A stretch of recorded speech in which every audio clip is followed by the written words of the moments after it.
20-22 વર્ષ પહેલાં અમે કોલેજમાં હતા. તે સમયે બહુ ઓછા વિદ્યાર્થીઓ પાસે પોતાનું વાહન રહેતું. કોલેજ જવા માટે સુરત સ્ટેશનેથી અમે બસ પકડતા. સ્ટેન્ડ પર બસ જેવી મુકાય એટલે બધી બેઠકો ફૂલ થઈ જતી. રોજ એવું બનતું કે બસ ઉપડે ત્યારે એક બે વિદ્યાર્થીઓ બસ સાથે દોડતા અને માંડ દરવાજા પાસેનો સળિયો પકડીને બસના પગથિયે ઊભા રહેતા.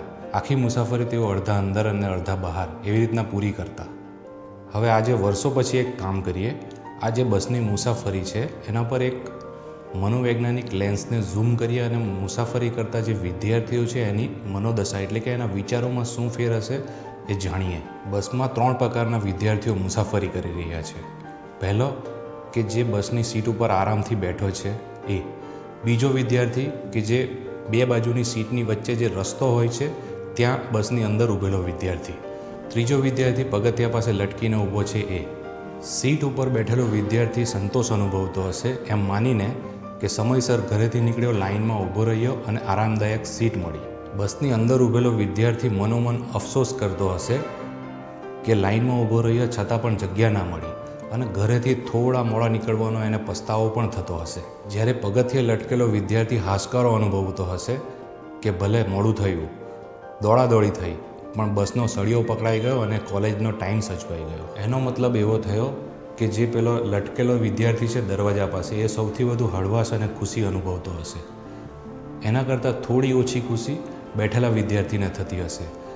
જ્યારે બસની અંદર ઊભેલો વિદ્યાર્થી દુઃખી હશે. એને ઘરેથી મોડા નીકળ્યાનો અફસોસ અને બેઠેલાની ઈર્ષ્યા, એને બસ મળી ગયાનો સંતોષની તો વાત જ દૂર, એનો વિચાર પણ નહીં આવતો હોય.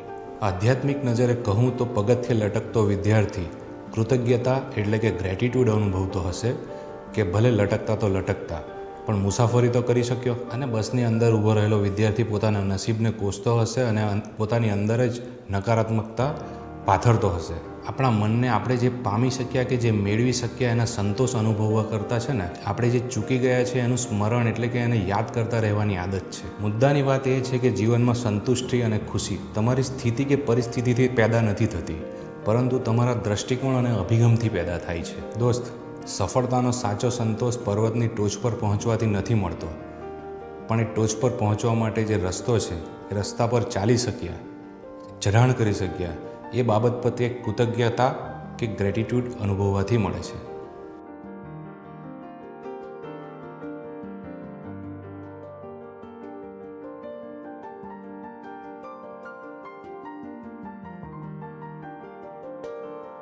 Come on, come on, come on!